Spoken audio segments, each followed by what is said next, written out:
نحمده ونصلي على رسوله الكريم اما بعد فاعوذ بالله من الشيطان الرجيم بسم الله الرحمن الرحيم رب اشرح لي صدري ويسر لي امري واحلل عقدة من لساني يفقهوا قولي رب زدني علما اللهم فقهنا في الدين ربي يسر ولا تعسر وتمم بالخير آمین یا رب العالمین۔ السلام علیکم ورحمۃ اللہ وبرکاتہ۔ آج ہم سورۃ البقرہ پارہ نمبر 3 کی آیت نمبر 271 اور 278 کی تفسیر اور ترجمہ کریں گے انشاءاللہ تعالی۔ ان تبدوا الصدقات فنعما ہی وان تخفوها وتؤتوها الفقراء فهو خير لكم وَيُكَفِّرُ عَنكُم مِّن سَيِّئَاتِكُمْ وَاللَّهُ بِمَا تَعْمَلُونَ خَبِيرٌ لَيْسَ عَلَيْكَ هُدَاهُمْ وَلَكِنَّ اللَّهَ يَهْدِي مَن يَشَاءُ وَمَا تُنفِقُوا مِنْ خَيْرٍ فَلِأَنفُسِكُمْ وَمَا تُنفِقُونَ إِلَّا ابْتِغَاءَ وَجْهِ اللَّهِ وَمَا تُنفِقُوا مِنْ خَيْرٍ يُوَفَّ إِلَيْكُمْ وَأَنْتُمْ لَا تُظْلَمُونَ۔ فرمایا اگر تم صدقے ظاہر کرو تو یہ اچھی بات ہے، اور اگر انہیں چھپاؤ اور انہیں محتاجوں کو دے دو تو یہ تمہارے لیے زیادہ اچھا ہے، اور یہ تم سے تمہارے کچھ گناہ دور کرے گا، اور اللہ اس سے جو تم کر رہے ہو پوری طرح باخبر ہے۔ اس آیت میں اللہ سبحانہ تعالیٰ نے صدقہ دینے کے 2 طریقے بتائے ہیں، اعلانیہ صدقہ دینا اور چھپا کر صدقہ دینا۔ ان دونوں کو اللہ سبحانہ تعالیٰ نے اچھا قرار دیا ہے، لیکن چھپا کر دینے کو بہتر کہا ہے۔ اللہ سبحانہ تعالیٰ نے اعلانیہ اور چھپا کر خرچ کرنے کا ذکر قرآن مجید میں کئی جگہ کیا ہے، تو کئی دفعہ ایسا معاملہ ہوتا ہے کہ چھپا کر صدقہ دینا چاہیے، جیسے کسی کا راز نہ فاش ہو جائے، کہ کوئی شرماتا ہو صدقہ لینے سے تو آپ لوگوں کو بتا دیں، تو اس کے لیے یہ ضلالت کا باعث بنے، اسے لوگوں سے شرم آئے کہ کیا لوگ کہیں گے، تو ایسی جگہوں پر ضرور برضرور چھپا کر صدقہ دینا چاہیے۔ لیکن بعض اوقات ایسا معاملہ ہوتا ہے کہ اعلانیہ صدقہ دینا چاہیے، تاکہ لوگوں کو بھی دیکھ دیکھ کر شوق پیدا ہو کہ ہم بھی صدقہ کریں، تو وہ بھی انشاءاللہ تعالی جائز ہوگا۔ کوئی اس میں ریاکاری کا خیال آ جائے تو ضرور پڑھیں اعوذ باللہ من الشیطان الرجیم، تو بعض دفعہ چھپا کر دیں، بعض دفعہ اعلانیہ دیں، لیکن زیادہ افضل ترین چھپا کر دینا ہوتا ہے۔ اور جب ایسا موقع آئے کہ اعلانیہ آپ کو صدقہ دینا چاہیے تاکہ لوگوں کو بھی شوق ہو، تو ضرور اعلانیہ بھی دے دینا چاہیے۔ اور پوشیدہ طور پر صدقہ دینا اس لیے بھی بہتر ہے کیونکہ یہ ریا سے بعید ہے، یعنی ریاکاری نہیں آتی، اور اگر اعلانیہ دیا جائے تو بہت زیادہ چانسز ہوتے ہیں ریاکاری کے آنے کے، اور احادیث میں نفلی صدقات کو پوشیدہ طور پر دینے کی فضیلت آئی ہے۔ اس کے بارے میں سیدنا ابو ہریرہ رضی اللہ تعالیٰ عنہ بیان کرتے ہیں کہ رسول اللہ صلی اللہ علیہ وسلم نے فرمایا 7 آدمی ایسے ہیں جن کو اللہ سبحانہ تعالیٰ نے اس دن اپنے سایہ میں جگہ عطا فرمائے گا، جس دن سوائے اس کے سایہ کے کہیں سایہ نہیں ہوگا۔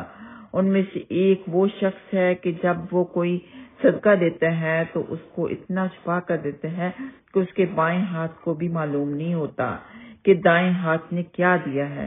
یہ بخاری میں موجود ہے، یعنی بہت زیادہ چھپا کر دیتا ہے، اور یہ مسلم میں بھی موجود ہے۔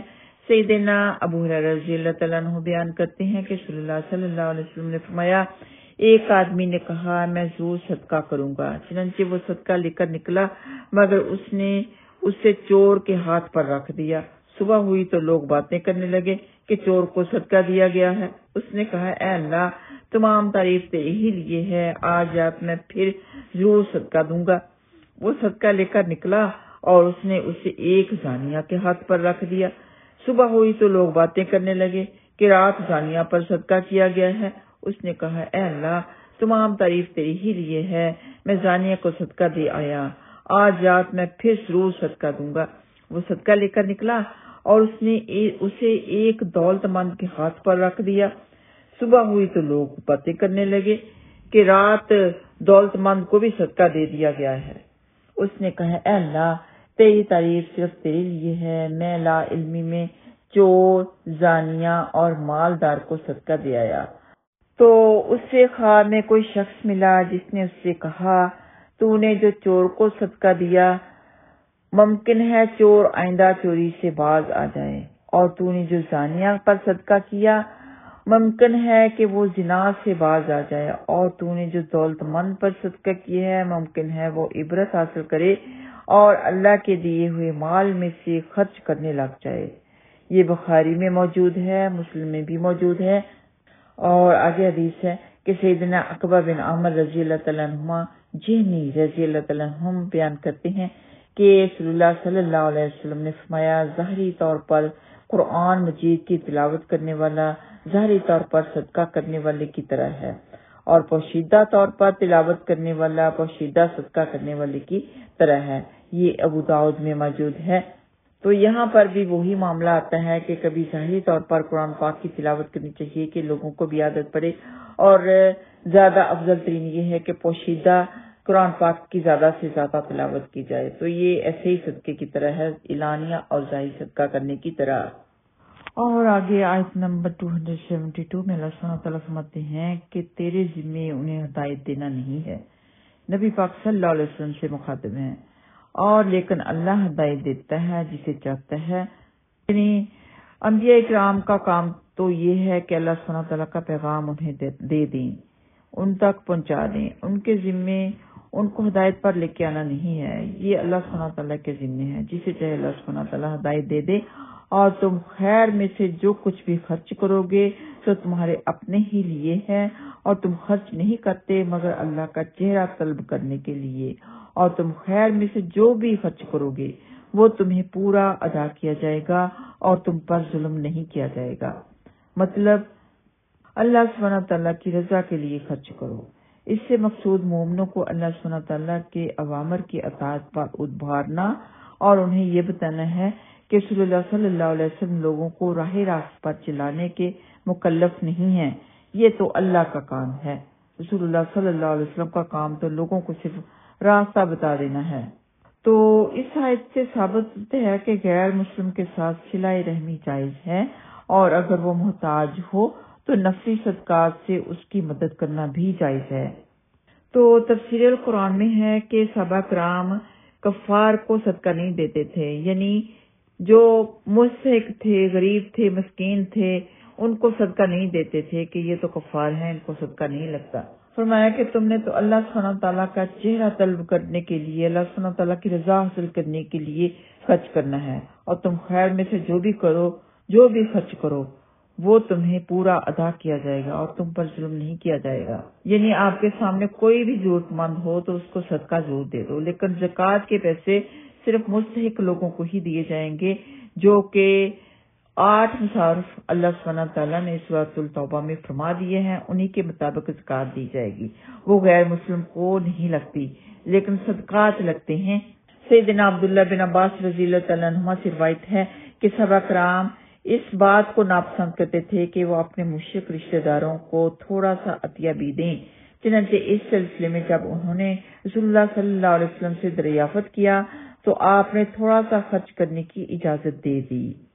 تو اس حدیث نے بھی ہمیں بتا دیا کہ مشرکوں کو، کفار کو صدقہ لگ سکتا ہے، ان کی ضرورت کا خیال رکھا جائے، لیکن زکوٰۃ نہیں لگے گی۔ اور صلح حدیبیہ کی مدت میں اسماء بنت ابی بکر رضی اللہ تعالیٰ عنہ کی والدہ جو مشرکہ تھیں ان کے پاس آئیں، انہوں نے رسول اللہ صلی اللہ علیہ وسلم سے پوچھا میری والدہ آئی ہیں، کیا میں اس سے صلہ رحمی کروں؟ فرمایا ہاں، اپنی والدہ سے صلہ رحمی کرو۔ یہ بخاری میں موجود ہے۔ تو اسلام کی رحمت عام کو دیکھی کہ مشرک پر خرچ کرنا بھی باعث ثواب ہے، بشرطی کہ وہ حالت جنگ میں نہ ہو۔ حالت جنگ میں ان کی مدد نہیں کی جائے گی، بلکہ کسی جانور پر خرچ کرنا بھی باعث ثواب ہے، جیسا کہ پیاسے کتے کو پانی پلانے والے شخص کی اس عمل کی وجہ سے بخشش ہو گئی تھی۔ یہ حدیث بھی پڑھ لیتے ہیں کہ سیدنا ابو ہریرہ رضی اللہ تعالیٰ عنہ بیان کرتے ہیں کہ رسول اللہ صلی اللہ علیہ وسلم نے فرمایا ایک آدمی راستے میں سفر کر رہا تھا کہ اسے سخت پیاس محسوس ہوئی۔ اسے راستے میں ایک کنواں ملا، وہ آدمی کنویں میں اترا اور اس نے پانی پیا۔ پھر باہر نکلا تو اچانک ایک کتے کو دیکھا جو ہانپ رہا تھا اور پیاس کی شدت سے کیچڑ چاٹ رہا تھا۔ اس آدمی نے دل میں کہا، اس کتے کو بھی ویسی ہی پیاس لگی ہوگی جیسی مجھے لگی تھی۔ یہ سوچ کر وہ دوبارہ کنویں میں اترا، اپنا موزہ پانی سے بھر کر لایا اور کتے کو پلایا۔ اللہ سبحانہ تعالیٰ نے اس کا یہ عمل قبول کیا اور اسے بخش دیا۔ یہ بخاری میں موجود ہے۔ اور یاد رکھیں کہ زکوٰۃ نان مسلم کو نہیں دینی اور صدقہ فطر نان مسلم کو نہیں دینا۔ اور جو یہاں پر وجہ اللہ یہ ہے، اس کا عام طور پر ترجمہ کیا جاتا ہے اللہ کی خوشنودی حاصل کرنا، اللہ کی رضا حاصل کرنا۔ تو یہاں پر ترجمہ اللہ کا چہرہ کیا گیا ہے۔ وہ کیوں؟ کیونکہ جو لطف اللہ کا چہرہ طلب کرنے کے لیے اس لفظ میں ہے وہ دوسرے لفظ میں کبھی نہیں ہو سکتا، کہ اتنا زیادہ اللہ سبحانہ تعالیٰ ثواب دیتا ہے خرچ کرنے کا کہ اللہ سبحانہ تعالیٰ کا چہرہ آپ پا لیتے ہیں، لطف پا لیتے ہیں، اس اللہ سبحانہ تعالیٰ کی رضا اتنی زیادہ حاصل کر لیتے ہیں جیسے کہ اللہ سبحانہ تعالیٰ کا چہرہ پا لینا ہو۔ اور ویسے بھی وجہ کا اصل معنی چہرہ ہے اور حقیقی معنی مراد لینے میں کوئی خرابی نہیں، اس لیے کہ مومن کی سب سے بڑی طلب اور تمنا اللہ سبحانہ تعالیٰ کے چہرے کا دیدار کرنا ہوتی ہے۔ اللہ سبحانہ تعالیٰ ہمیں بھی اس نعمت سے نوازے، آمین یا رب العالمین۔ اللہ سبحانہ تعالیٰ اپنا دیدار مبارک نصیب فرمائے، اپنے خود کو سجدہ کرنے والے بنائے کہ آخرت میں جب اللہ سبحانہ تعالیٰ کا دیدار مبارک کریں تو اسی وقت سجدے میں گر جائیں، آمین یا رب العالمین۔ آئیے آتے ہیں لفظی ترجمہ کی طرف۔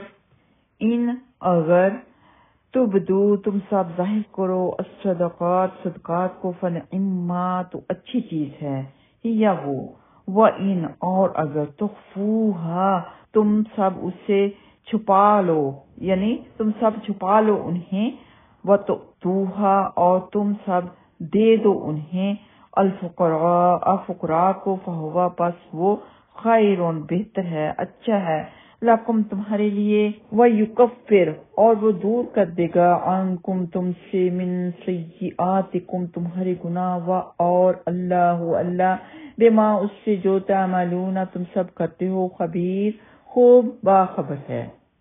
لیسا نہیں ہے علیکا آپ صلی اللہ علیہ وسلم پر، ہداہم ان کی ہدایت، ولیکن اللہ اور لیکن اللہ سبحانہ تعالیٰ یہدی وہ ہدایت دیتا ہے، من یشاء جسے وہ چاہتا ہے، وما اور جو تنفقو تم سب خرچ کرو گے، من خیر مال سے، فلانفسکم تو وہ تمہارے نفسوں کے لیے ہے، وما اور نہیں تنفقون تم سب خرچ کرتے، الا مگر ابتغاء تلاش کرنے کے لیے، وجہ اللہ اللہ کی خوشنودی، اللہ کا چہرہ، اور ما جو تنفقو تم سب خرچ کرو گے، من خیر مال میں سے، یوفا وہ پورا پورا دیا جائے گا، الیکم تمہیں یعنی تمہاری طرف، اور تم سب لا نہیں تظلمون ظلم کیے جاؤ گے، بالکل بھی تم ظلم نہیں کیے جاؤ گے۔